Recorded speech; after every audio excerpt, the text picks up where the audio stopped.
22 जनवरी को मनाए पूरे देश में दिवाली। प्रधानमंत्री नरेंद्र मोदी ने शनिवार 30 दिसंबर को अयोध्या में महर्षि वाल्मीकि हवाई अड्डे, नई ट्रेनों और रेलवे स्टेशन सहित कई अन्य विकास परियोजनाओं का उद्घाटन किया। इस दौरान उन्होंने लोगों से आग्रह किया कि वह 22 जनवरी को अयोध्या न आए। आपने 550 साल से अधिक समय तक इंतजार किया है, कुछ और समय इंतजार करें। लव, वार और राजनीति में सब जायज। बिहार के पूर्व मुख्यमंत्री जीतन राम मांझी ने शनिवार 30 दिसंबर को मीडिया से बातचीत के दौरान कहा कि नीतीश कुमार एक बार फिर पलटी मार सकते हैं। ललन सिंह को लेकर कहा कि इसकी पटकथा 2-3 महीना पहले लिखी जा चुकी थी। एक पक्ष मुख्यमंत्री नीतीश कुमार पर दबाव डाल रहा था कि तेजस्वी यादव को मुख्यमंत्री बना दिया जाए। ललन सिंह और विजेंद्र यादव यह दोनों इस बात के समर्थक थे कि तेजस्वी यादव को मुख्यमंत्री बनाया जाए।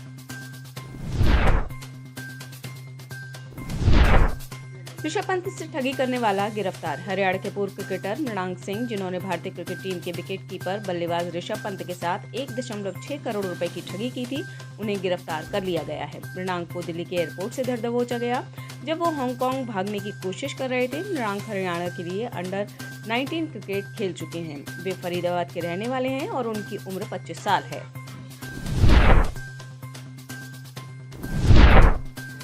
कड़ाके की ठंड में अचानक स्कूल पहुंच गए के पाठक। बिहार में शिक्षा विभाग के अपर मुख्य सचिव के पाठक के एक्शन से कर्मचारी और अधिकारियों में हड़कंप मचा है।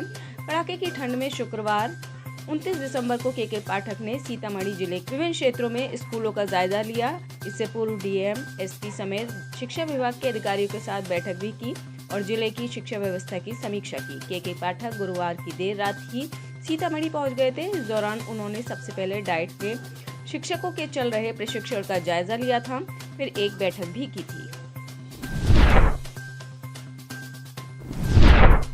आप सरकार के खिलाफ दिल्ली में बीजेपी का प्रोटेस्ट। एक तरफ शनिवार को सीएम अरविंद केजरीवाल विश्व नयना से लौट आए हैं, तो दूसरी तरफ दिल्ली इकाई भारतीय जनता पार्टी ने प्रदूषण को लेकर आप सरकार के खिलाफ राजधानी में ऑक्सीजन मास्क अभियान जारी है।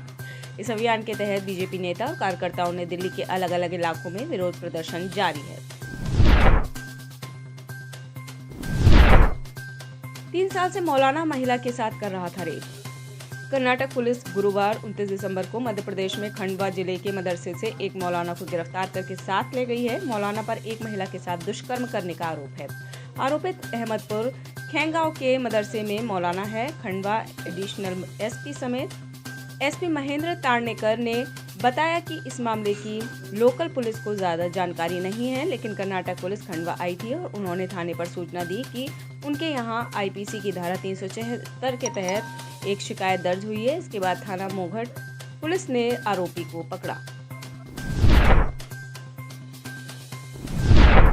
सरकारी बंगले में नहीं रहेंगे मध्य प्रदेश के डिप्टी सीएम। मध्य प्रदेश विधानसभा चुनाव के बाद जीते विधायक और मंत्रियों में भोपाल में बंगलों को लेकर होड़ सी लगी है, लेकिन प्रदेश के उप मुख्यमंत्री राजेंद्र शुक्ल को नए बंगले की कोई चिंता फिक्र नहीं है। डिप्टी सीएम शुक्ल ने अपने पड़ोसी से वादा किया है कि वह बावड़िया कला स्थित स्काई विला स्थित निजी घर में ही रहेंगे।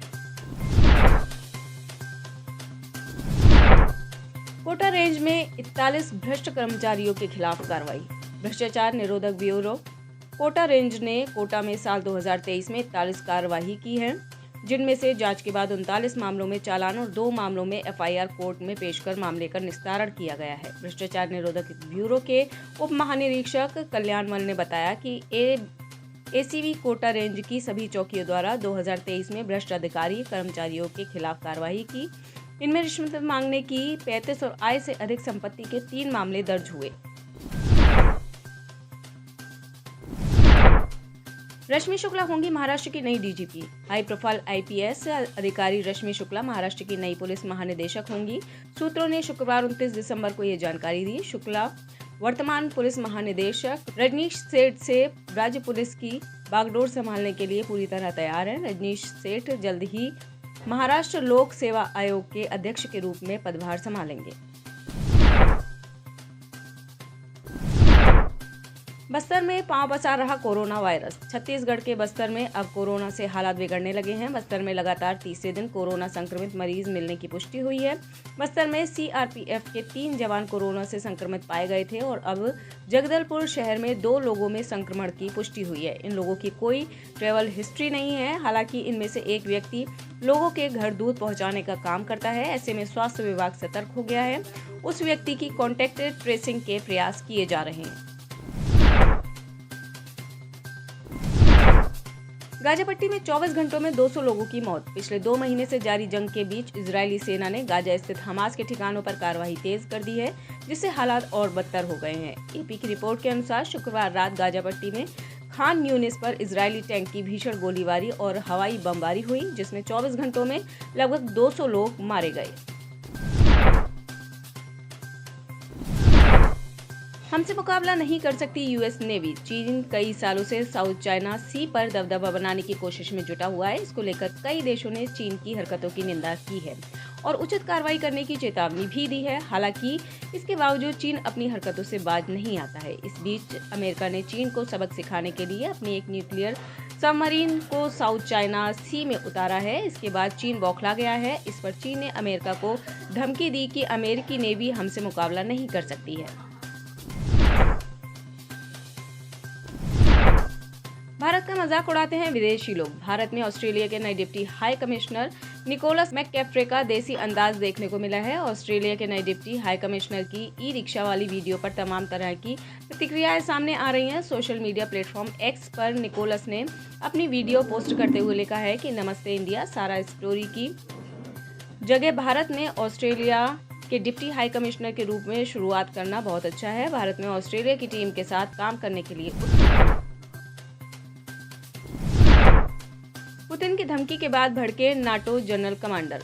रूस और यूक्रेन के बीच जारी युद्ध एक बार फिर भीषण होता दिख रहा है। रूस ने यूक्रेन पर मिसाइलों की बौछार की है, जिसमें 31 नागरिक मारे गए हैं। रूस के इस हमले के बाद नाटो देशों ने कड़ी नाराजगी जाहिर की है। अब हालात इस कदर बिगड़ गए हैं कि नाटो के सीनियर जनरल ने रूस के साथ लड़ाई का अंदेशा जताया है। फ्रांस में नए साल पर आतंकी हमले का अलर्ट। इजरायल हमास युद्ध की आग न सिर्फ दोनों पक्षों को जला रही है, बल्कि इसकी चिंगारी दुनिया के दूसरे हिस्से में भी फैल चुकी है। इस युद्ध की वजह से यूरोप के कई देशों में विरोध प्रदर्शन भी हो रहे हैं और लोगों को निशाना बनाकर मारा भी गया है। इस बीच फ्रांस में इजरायल हमास युद्ध की वजह से नए साल के मौके पर आतंकी हमले की आशंका जताई गई है। इसकी वजह से फ्रांसीसी सरकार ने 90,000 सैनिकों की तैनाती की है और पूरे फ्रांस को सैन्य छावनी में तब्दील कर दिया है। आप इस खबर के बारे में क्या सोचते हैं, हमें कमेंट सेक्शन में बताएं। साथ ही ब्रह्मास्त्र न्यूज को सब्सक्राइब और शेयर भी जरूर करें।